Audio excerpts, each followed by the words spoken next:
بسم اللہ الرحمن الرحیم۔ السلام علیکم ورحمۃ اللہ۔ سلطان محمود غزنوی نے ایک بار دربار لگایا۔ دربار میں ہزاروں افراد شریک تھے، جن میں اولیاء، کتب اور ابدال بھی تھے۔ سلطان محمود نے سب کو مخاطب کر کے کہا، کوئی شخص مجھے حضرت خضر علیہ السلام کی زیارت کرا سکتا ہے؟ سب خاموش رہے۔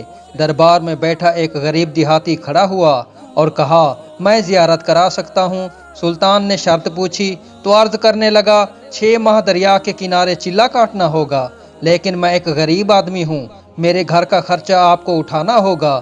سلطان نے شرط منظور کر لی۔ اس شخص کو چلہ کے لیے بھیج دیا گیا اور گھر کا خرچہ بادشاہ کے ذمہ ہو گیا۔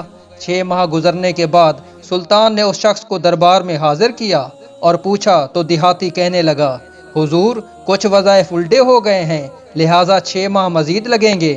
مزید 6 ماہ گزرنے کے بعد سلطان محمود نے ایک بار پھر دربار لگایا اور دربار میں ہزاروں افراد شریک تھے۔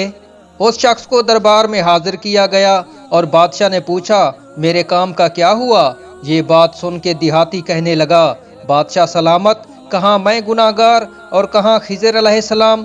میں نے آپ سے جھوٹ بولا تھا، میرے گھر کا خرچہ پورا نہیں ہو رہا تھا، بچے بھوک سے مر رہے تھے، اس لیے ایسا کرنے پر مجبور ہوا۔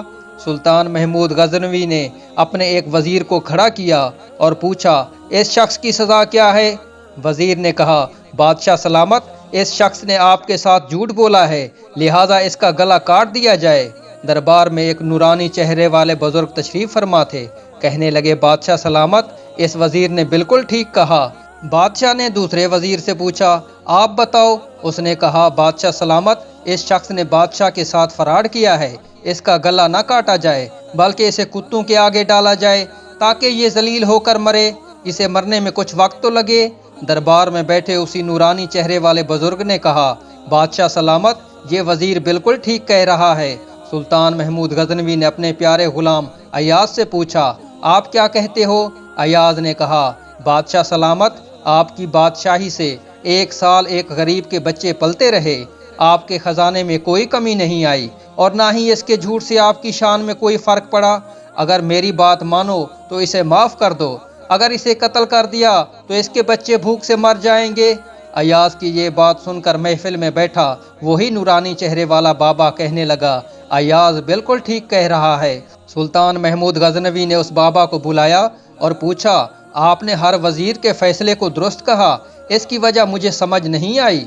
وہ بزرگ کہنے لگے، بادشاہ سلامت، پہلے نمبر پر جس وزیر نے کہا اس کا گلا کاٹا جائے وہ قوم کا قصائی ہے، اور قصائی کا کام ہے گلے کاٹنا۔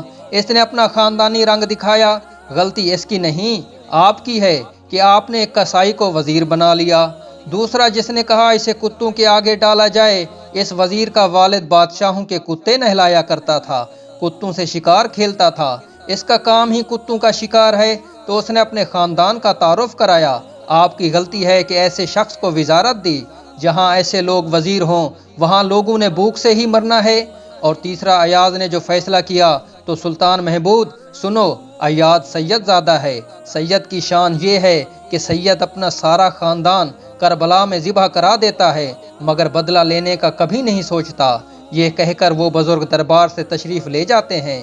سلطان محمود اپنے تخت سے کھڑا ہو جاتا ہے اور ایاز کو مخاطب کر کے کہتا ہے، ایاز، تم نے آج تک مجھے کیوں نہیں بتایا کہ تم سید ہو؟ ایاز کہتا ہے، آج تک کسی کو اس بات کا علم نہ تھا کہ ایاز سید ہے، لیکن آج بابا جی نے میرا راز کھولا ہے تو آج میں بھی ایک راز کھولتا ہوں۔ سنو اے بادشاہ سلامت اور درباریوں، یہ بابا کوئی عام ہستی نہیں، یہی حضرت خضر علیہ السلام ہیں۔